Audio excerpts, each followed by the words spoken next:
Thank you very much indeed. Dear ladies and gentlemen, dear Prime Ministers, dear friends, ladies and gentlemen, dear attendees, dear journalists, today we hosted a unique format of a meeting, a very important meeting, practically a summit of Ukraine and Western Balkan countries. The head of the government of Albania and Montenegro have visited Ukraine in person, and the Prime Minister of the Republic of North Macedonia has joined us via pre-recorded message. I'm confident that we can develop this format further on to strengthen our countries and our regions, and also strengthen Europe as a whole. This meeting today testifies to the support of Ukraine on the part of the Prime Ministers and of the peoples of their countries to Ukraine for our territorial integrity, sovereignty, and our course to the full-fledged membership in the European Union, as well as, not least importantly, the need to hold to account all the Russian perpetrators of crimes for everything they have done against Ukraine on our soil and against Europe. Before negotiations, dear Prime Ministers visited the liberated areas of Kiev region to see firsthand the repercussions of the Russian occupation of these territories. We agreed that the effective tactical response to the Russian aggression should be a stepped-up support to Ukraine, and very timely support, which is very important, particularly weapons, as well as stepping up pressure against Russia, sanctions against the Russian Federation for this aggression. The 7th sanctions package should be very tangible and acutely felt by the Russian aggression, and should be more powerful than the 6 preceding packages. There should be the response to the strategic response to Russian aggression. We should step up the unity on the continent. We need more coordination among European countries. We need to overcome the divergences between so-called old and new members. We need to liquidate every gray zone in Europe. Our countries, Ukraine, Montenegro, Albania, and North Macedonia, must become full-fledged members of the European Union. And we agree that our countries are not rivals on this European path. Rather, they complement their efforts, their opportunities. Today we meet on the eve of historic European events that will adopt decisions on European prospects of Ukraine, and this will be decisive for the European future. I thank Mr.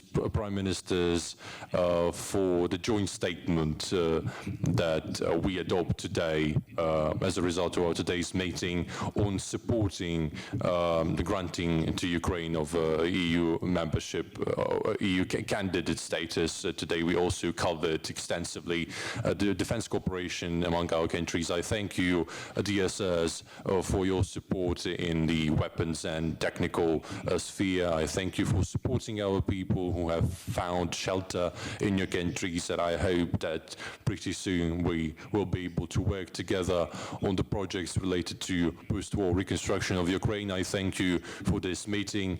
I think that we will follow up on these meetings further on, and I'm confident that we will have further fruitful meetings in the future in the best interest of our peoples.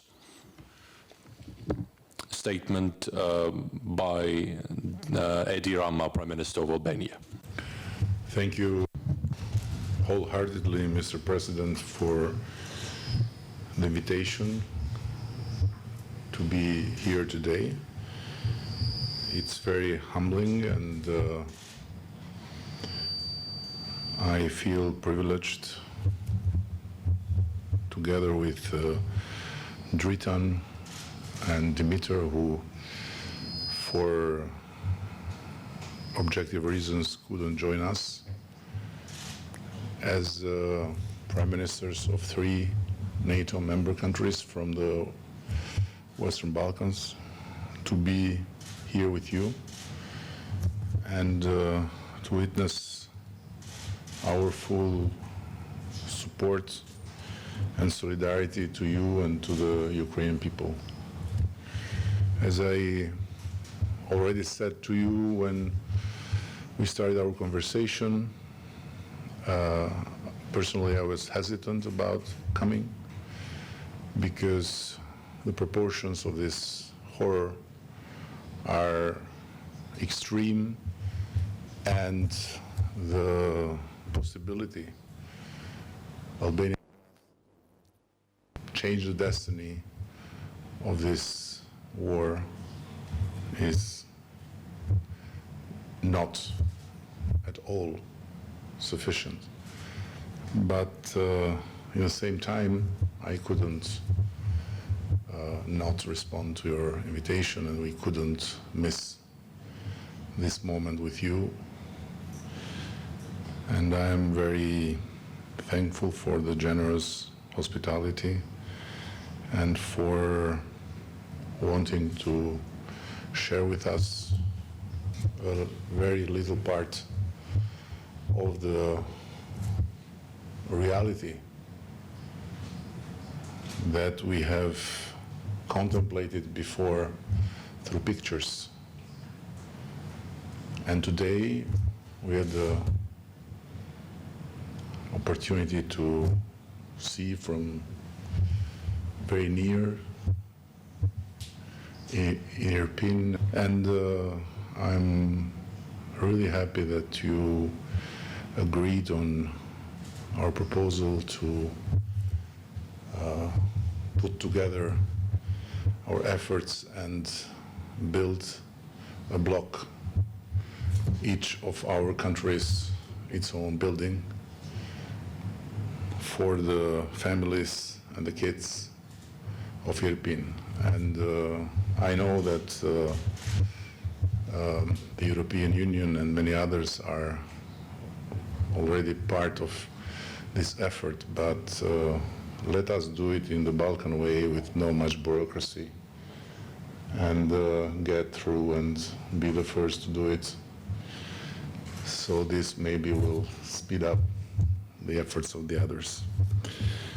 On the other hand, we are here to express full support of your idea and your request in the name of the Ukrainian people for the European Union to give to Ukraine the candidate status. I have to say it loud and clear, and together with Dritan and Dimitar, we are more than happy to join our names to yours in this joint statement, because we don't want anyone to speculate with the fact that EU has been not delivering for us, and now maybe we will not feel good that is delivering something for Ukraine. No, this is not the case. These are two completely separate issues. And of course, we are not happy with EU, and this is not a secret. But in the meantime, we are fully committed to the EU path, not because of Paris or London or Berlin or Brussels, but because of the future for our next generations. And on the other hand, we fully understand this burning desire of Ukraine to have this and to have it now. Of course, after having the candidate status, you may have to face the reality of the candidate status not being as much as it looks when you don't have it, but it's good to have it first. So on our side, we fully support it. And last but not least, I'm proud to share with you also publicly, Mr. President, that Albania, as a non-permanent member of the Security Council and as co-pen holder with the United States on Ukraine, is very privileged to voice there in that table the concerns and the demands of the people of Ukraine for a just peace. And so let me pass the floor to Dritan by thanking you very much for what you are doing, because what you are doing is not simply something that you naturally owe to the Ukrainian people and the Ukrainian nation as their president, but what you are doing is something that you don't owe, but you are also doing for the values and the basic principles of living in peace in its own land for all Europe, and why not for the whole world.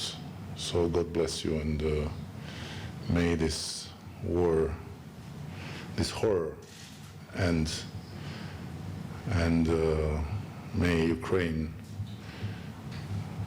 get out of it reborn, and why not also Europe get out of it reborn. Thank you.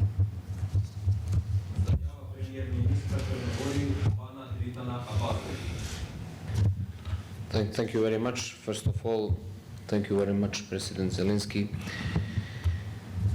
For us, it's a great honor to be here with you, and thank you for your time.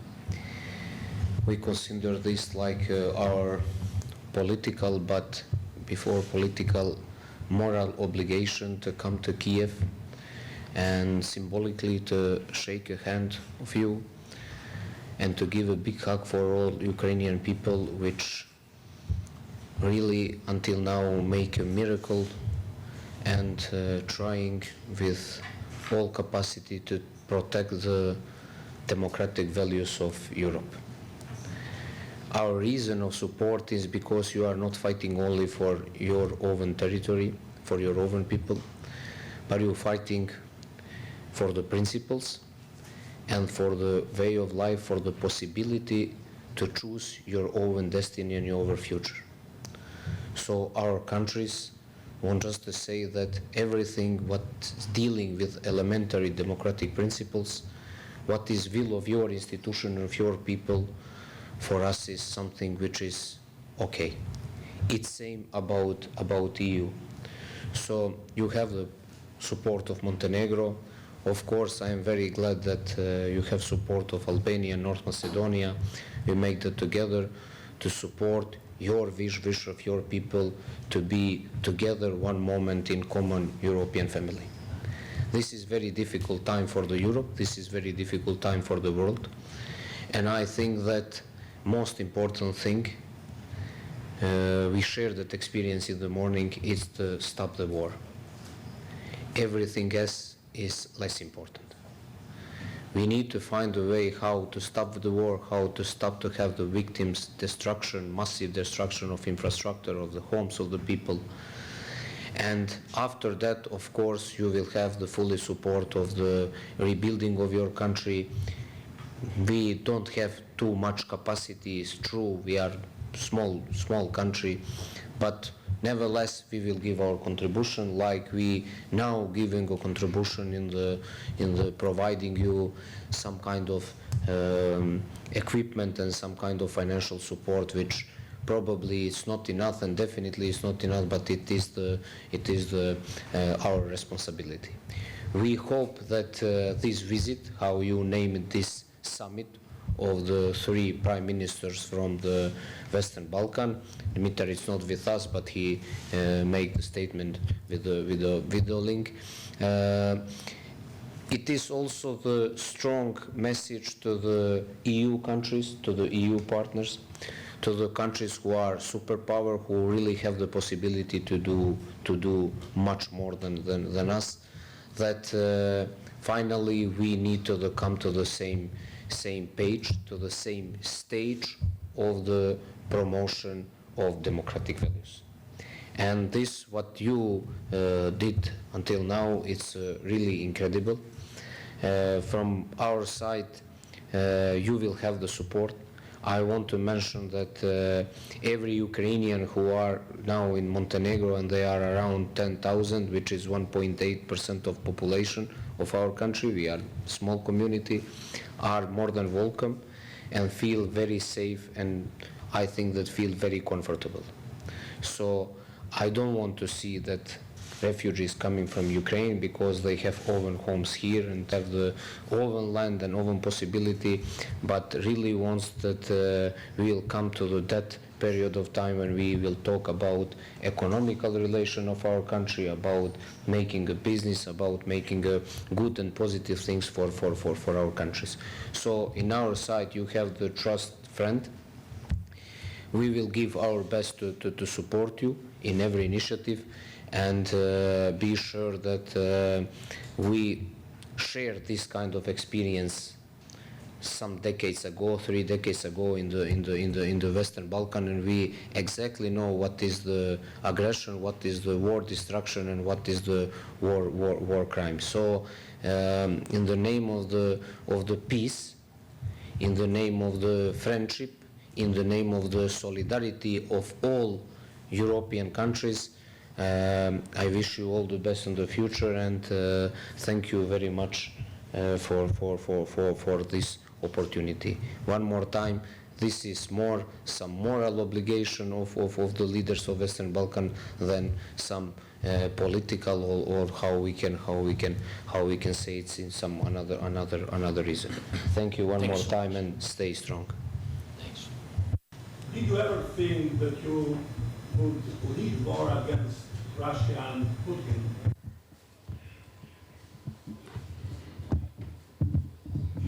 Question for you. Ніхто не думав. Nobody would think that all those years ago that there would be any war between Russia and Ukraine, because we were and still are neighbors. But whether I would give it a thought before my presidency, you asked me. You know, the point is that we have had this war for 8 years now. 8 years after Russia's violation of all the imaginable international laws, starting with the annexation of the Crimea and then occupation of the Ukrainian Donbass, and they started the full-fledged war after that. We cannot compare that with the amount of equipment with the full-fledged invasion, full-scale invasion. From the very beginning of the war, starting from 2014, we were ready for everything, actually. Everything, but quite frankly, quite honestly, nobody would think of torture in Kiev region and in the east, and torture, killing of children, devastation of the towns, of the whole communities in rural areas. So this atrocity, that kind of cruelty was unimaginable. You can imagine it in your mind, but when you see it with your own eyes, it's a different matter. We saw Nazism, terrorism, with our own eyes, what they did to our people, what they did to Ukraine. That was genocide. That is genocide. And now, this is not just about words, this is about seeing is believing. But in the Russian media, they openly admit that they do not recognize Ukraine as a country, as a jurisdiction. They recognize no borders. They don't think our territory belongs to us. They do not recognize our sovereignty. It's a matter of principle for them not to recognize us as a nation. Now they're speaking up. They're speaking their minds. They have cherished that design for many years. They downgrade Ukraine. They degrade Ukraine. This is degrading treatment for any kind of independent country. So this is just the beginning. If we fall, there will be something We do not want it to be continued. This is not a TV drama. It should not be continued.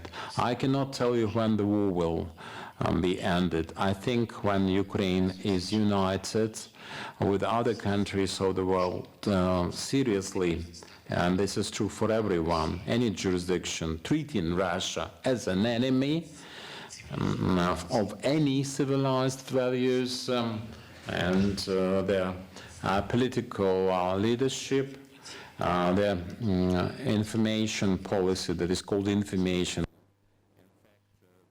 The Goebbels-like propaganda, Nazi-like propaganda. When we start fighting that together and Ukraine becomes strong, then Russia will be willing to talk not just through cannons and shots, but using the human voice, and that will speed up the process of conclusion for this war.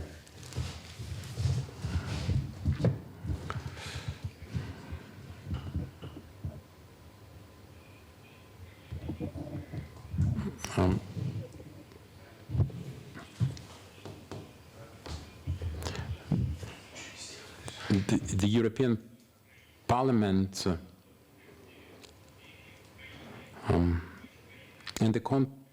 announced your accession. For many years you have been doing reforms in your countries, and now you can see the fast track for Ukraine being an option. So what do you think about your chances to enter the European Union? When they will enter the European Union, you will enter, and will there be any competition with Ukraine? And how do you value the chances of Ukraine, estimate the chances of Ukraine to join?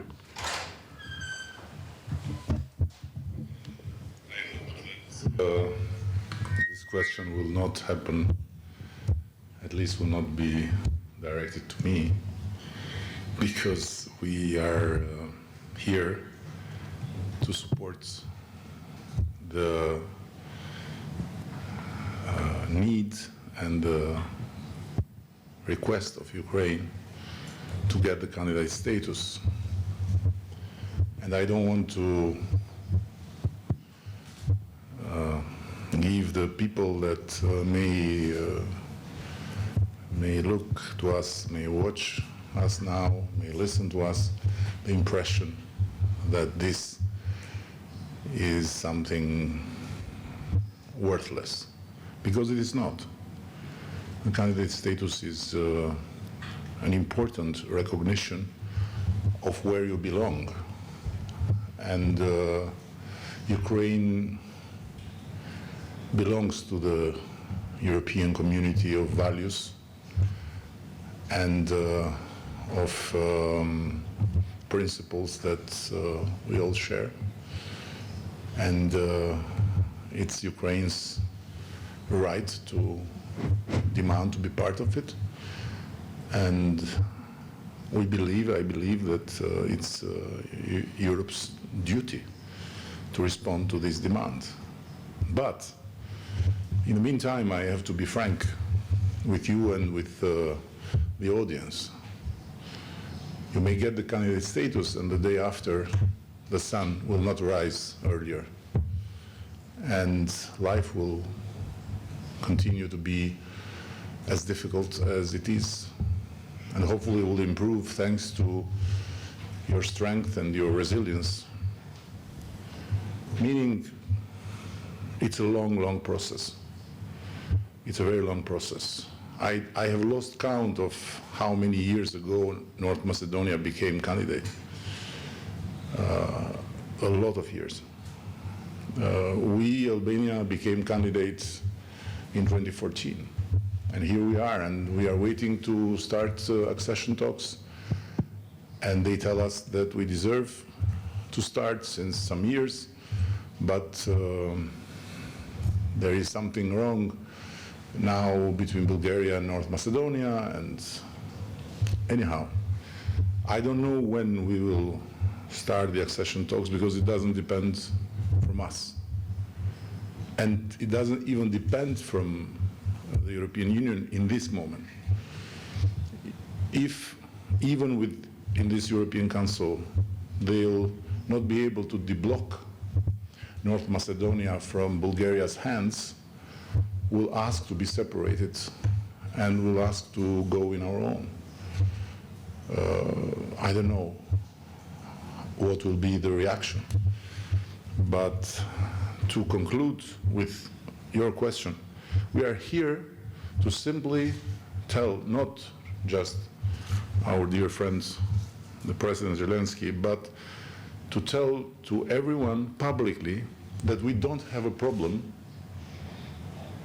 if EU grants the candidate status to Ukraine. So nobody should say that no, because if we give it to Ukraine, then these other guys that are waiting, they'll start be nervous. No, we will not be nervous. On the contrary, we will be happy for European Union because it will do something very useful for itself also. For itself, not just for Ukraine, but for itself. So I don't know how much our voice can be heard in that regard, but what we can do is to say it. And let me add something that I couldn't yet speak with the President, and I'll tell him later. The Western Balkans have 5 countries in the United Nations. All of them have aligned with Ukraine, independently from different history, independently from different background, independently from different relations with Russia. Because it's totally different, the world, how we see the world vis-à-vis Russia, if you take, for example, Albania and Serbia, or Montenegro and Bosnia. But they all support it. But there is also a 6th country that Ukraine does not recognize yet, Kosovo, which, independently from that, is doing exactly the same thing everyone is doing, with the sanctions and with the full support. So what does it mean?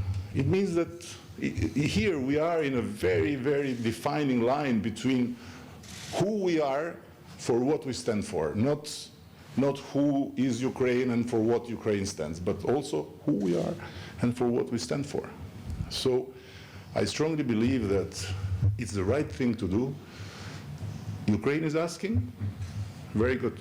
Ukraine should be granted the candidate status. And the people of Ukraine should know now, not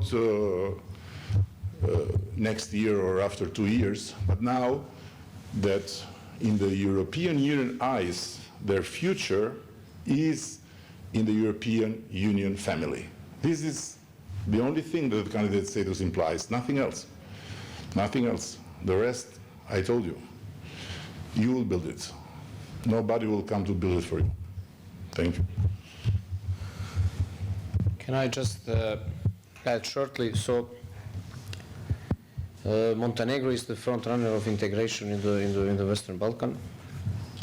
We are in almost final stage of the process, but the key message here is that after 24 of February things are not the same, and if EU don't understand that, that's the problem.